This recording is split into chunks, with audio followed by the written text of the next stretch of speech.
Hi అండి, నివెన కిచెన్కి స్వాగతం. ఈరోజు రెసిపీ పొటాటో చీజ్ బాల్స్ అండి. చాలా బాగుంటాయి, యమ్మీగా ఉంటాయండి. చీజ్ బాల్స్ పిల్లలైతే చాలా ఇష్టంగా తింటారండి. చీజ్ అనేది మంచిగా మెల్ట్ అయ్యి ఇలా సాగుతుంటే సూపర్ ఉంటుందండి. ఎలా చేసుకోవాలంటే ఇక్కడ నేను ఒక 2 పెద్ద సైజు పొటాటోస్ తీసుకున్నానండి.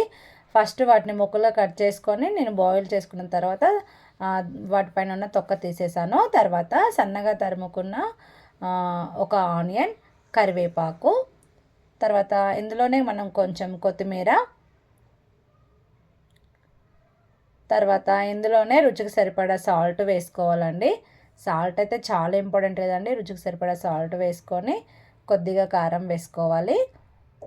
తర్వాత కొంచెం జీలకర్ర వేసుకొని ఒక టేబుల్ స్పూన్ ఇక్కడ నేను మైదా పిండి వేసుకున్నానండి. అంటే ఎందుకంటే ఇది పొటాటో మనం అన్నీ కలిపేటప్పుడు కొంచెం మెత్తగా అయిపోతుందని ఇక్కడ నేను ఒక స్పూన్ అంటే ఒకటే స్పూన్ మైదా వేసుకున్నాను.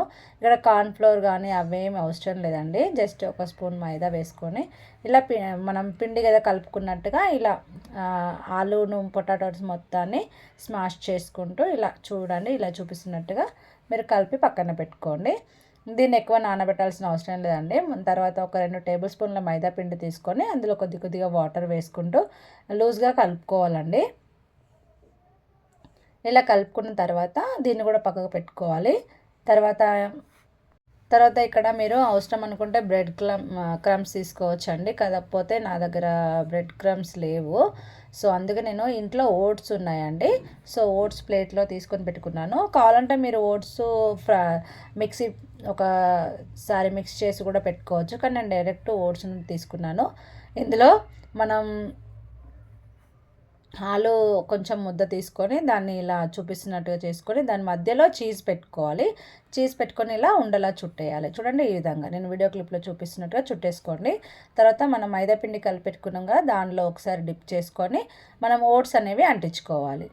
మీరు స్పూన్తో అయినా చేసుకోండి. నేనైతే ఇలా హ్యాండ్తోనే ఓట్స్ అనేది బాగా మంచిగా పట్టించుకున్నాను.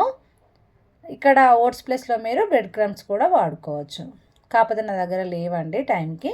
ఇంకా ఇంట్లో ఎట్లాగో ఓట్స్ ఉన్నాయి కదా, మంచిగా హెల్తీగా చేసుకుందాంలే అండి అనేసి ఇలా ఓట్స్ చేసి పెట్టుకున్నాను. తర్వాత డీప్ ఫ్రైకి ఆయిల్ పెట్టుకొని చూడండి, బాల్స్ ఇలా చూపిస్తున్నట్టు ఒక్కొక్కటిగా వేసుకోండి. ఏ విధంగా చీజ్ అనేది బయటికి రాదండి. చాలా పర్ఫెక్ట్గా క్రిప్సీగా చాలా బాగుంటాయి. ఇక్కడ మంట మాత్రం బాగా హై ఫ్లేమ్లో పెట్టి వేసుకోకండి, మీడియం ఫ్లేమ్లో పెట్టి వేసుకోండి. కుక్ అవ్వడానికి ఎక్కువ టైం ఏం పట్టదు. కాకపోతే హై ఫ్లేమ్లో పెడితే ఏంటంటే త్వరగా కలర్ వచ్చేస్తాయి కదా అండి. సో మీడియం ఫ్లేమ్లో పెట్టుకొని మంచిగా 2 వైపులా టర్న్ చేసుకుంటూ మనం కాల్చుకోవాలండి. ఇవి పిల్లలైతే చాలా ఇష్టంగా తింటారండి. ఎందుకంటే అందులో చీజ్ ఉంటుంది కదా, మనం ఇలా ప్రెస్ చేసిన అంటే మనం తీసిన కొద్దీ మంచిగా సాగుతూ వస్తుంది కాబట్టి పిల్లలు చాలా ఇష్టంగా అంటే ఎంజాయ్ చేస్తూ తింటారు. ఎప్పుడూ ఒకే రకంగా కాకుండా ఇలా డిఫరెంట్గా చేసి పెడితే వాళ్ళు ఇష్టంగా తింటారు కదండి. కాస్త మంట ఎక్కువ హై ఫ్లేమ్లో పెట్టకుండా మీడియం ఫ్లేమ్లో పెట్టుకొని మంచి కలర్ వచ్చేంత వరకు మనం డీప్ ఫ్రై చేసుకొని ఇలా తీసుకొని సర్వింగ్ బౌల్లోకి సర్వ్ చేసుకుంటే రుచికరమైన పొటాటో బాల్స్ అనేవి రెడీ అయిపోతాయండి. దీనికి ఎటువంటి సాస్ కానీ కచప్ కానీ ఏం అవసరం లేదు. కానీ పిల్లలకి కచ్చప్తో తినాలని ఉంటుంది కదా, అలాంటప్పుడు కచ్చప్ పెట్టుకొని తినవచ్చు. మేమైతే డైరెక్ట్గా ఇలానే తినేసామండి. కానీ మా వీడియో నచ్చితే లైక్, షేర్, సబ్స్క్రైబ్. ఇవన్నీ కిచెన్ ఫ్రెండ్స్ సబ్స్క్రైబ్ చేయడం మర్చిపో.